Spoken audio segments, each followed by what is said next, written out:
In a quiet, unremarkable town, there was an old house that had stood vacant for decades. The house was a relic of a bygone era, with its peeling paint, overgrown garden, and sagging porch hinting at its long-forgotten grandeur. Locals whispered about it, but few dared to venture close. They said it was haunted, and the story of its last occupant was enough to chill the blood of anyone who heard it. The tale went that the house had once belonged to a man named Thomas Caldwell, a reclusive figure who had lived there alone for years. Caldwell was a peculiar man with a reputation for being obsessed with death and the afterlife. He was known to spend his days poring over ancient books and his nights conducting strange rituals in the darkened rooms of the house. Neighbors often saw flickering lights in the windows and heard unsettling noises that no one could explain. Then, one day, Thomas Caldwell disappeared without a trace. The house fell into disrepair, and eventually it was abandoned. The townsfolk said Caldwell had dabbled in dark forces and that his spirit remained trapped within the walls of the old house.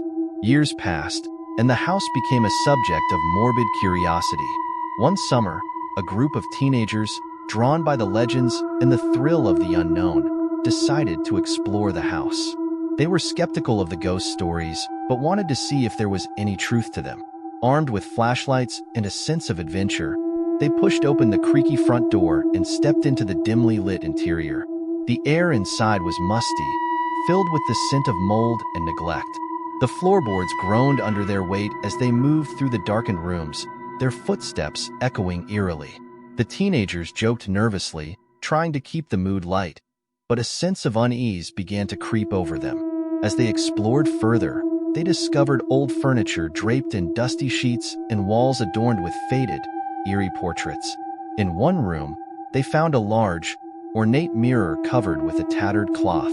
When they pulled the cloth away, the mirror revealed a tarnished surface that seemed almost alive, reflecting not only their images but something else, shadows that moved independently of their own. Unease turned to fear as they noticed a figure in the reflection, a shadowy, indistinct shape that seemed to be lurking just out of sight. The group decided to investigate further, descending into the basement where the air was even colder. The basement was filled with old, decaying furniture and strange artifacts. Among the clutter, they found an old journal, its pages yellowed and brittle. It belonged to Thomas Caldwell, and as they read it, they learned of his descent into madness.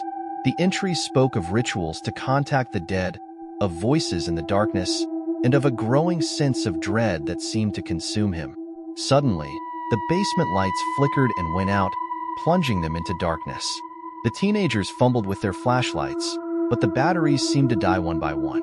A chill swept through the room, and they heard a soft, mournful wail that seemed to come from all directions. Panic set in as they struggled to find their way back to the stairs, their breaths coming in ragged gasps. As they reached the top of the stairs, the front door slammed shut with a resounding bang, trapping them inside. Their flashlights flickered back on, and they saw the shadowy figure from the mirror standing at the end of the hallway, its form more defined now, with hollow eyes that seemed to pierce through them. Desperate to escape, they tried every door and window, but each was firmly locked or blocked. The figure began to move toward them, its presence growing more oppressive. The wailing grew louder, a cacophony of sorrow and anger that seemed to reverberate through the house. In their frantic attempts to escape, one of the teenagers, Emma, stumbled upon a hidden door behind a bookcase. She pried it open, revealing a small, hidden room.